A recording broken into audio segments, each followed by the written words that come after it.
This is what a $1,200 Saab 900 looks like. Or is it? I bought the car for $1,200, yes, but I've had the car for 2 years and I've done a lot to it. So let me break down how much it's actually cost to own this $1,200 Saab. Starting here in the back, I have the biggest purchase of this car. This exhaust was actually $600, half the price of the whole car. And partly I bought it for fun, but it was also a necessity because the old one was super rusted out and leaked, and it was really bad.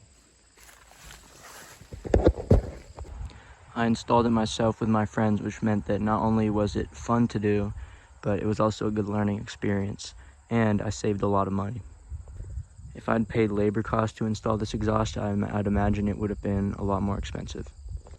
Looking inside the car, not much has changed from when I bought it. The biggest change here is that the coolant temperature sensor works now, and it didn't before, but I actually did this repair for free. I'll show you, check out another video to see how I repaired it. The only other thing I've done on the interior here was not a necessity, and that's this radio right here. This was $100 untested off of eBay, and the radio works, and that's very nice to have in here. Full transparency, when I bought this car, I had no idea what I was doing when it came to fixing cars, so I actually had a mechanic do some work under here, and the cost of that totals out to about $1,500, I think. They did stuff like put in a new alternator,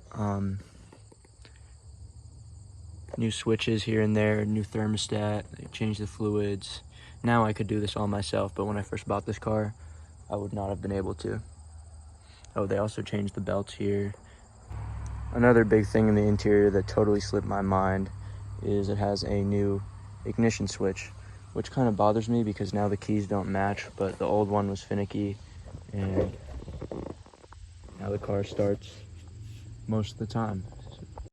On the interior, I also bought stuff like a new clock spring, steering column bushing and lock nut, a bunch of switches here and there. I've also replaced the 2 front speakers in an effort to fix a lack of sound from there. That hasn't worked, but those speakers were free. And quite a significant cost was these miscellaneous tools and books like the Bentley manual that all have added up to me being able to repair these myself. In a way, I'd say the cost of tools and such is debatable when factoring the cost of a car as a whole, because it can be used for other cars, but still. After tallying up all the costs, I probably could have bought a nicer car for the money I've put into this that would be nicer as it sits, but I've had a great time.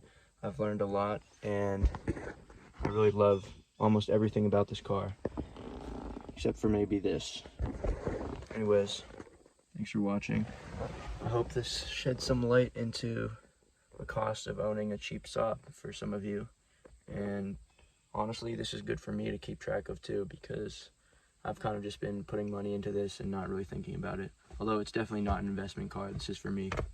Anyways. Another cost of this car that I haven't put in yet, but I desperately need to, is the tires. Not only are these tires old, but they're also dry rotted and they have bad tread. So that's something I'm going to need to spend money on. And honestly, there's a lot of stuff like that with this car.